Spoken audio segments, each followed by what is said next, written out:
ஒருத்தருக்கு பிரியாணி, இன்னொருத்தருக்கு புலாவ். 2 பேரையும் சமாதானப்படுத்துற மாரி ஒரு டிஷ் செஞ்சு சாப்பிடுவோமா?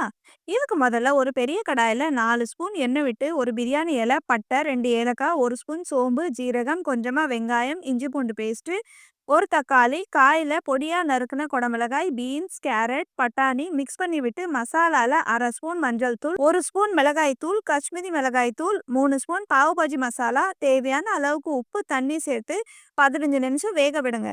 சின்ன பவுல்ல ஆரஞ்சு ஃபுட் கலர் அப்புறம் மஞ்சளும் பாலும் சேர்த்து ரெடி பண்ணி வச்சுக்கோங்க. சூடான தவால எண்ணெய் ஸ்ப்ரே பண்ணி கியூப்ஸா வெட்டின பன்னீர் சேர்த்து எல்லா பக்கமும் ஃப்ரை பண்ணி எடுங்க. காய் வெந்திருக்கும், கொஞ்சமா தனியா எடுத்து வைங்க.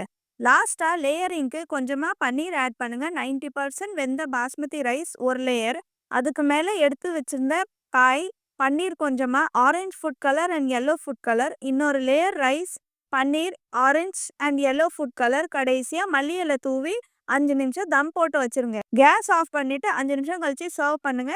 செம்மையான வெஜ் பன்னீர் புலாவ் இல்ல பிரியாணி என்னன்னு நீங்களே டிசைட் பண்ணுங்க. கண்டிப்பா உங்க வீட்லயும் ட்ரை பண்ணி பார்த்துட்டு எப்படி இருந்துச்சுன்னு கமெண்ட்ல சொல்லுங்க.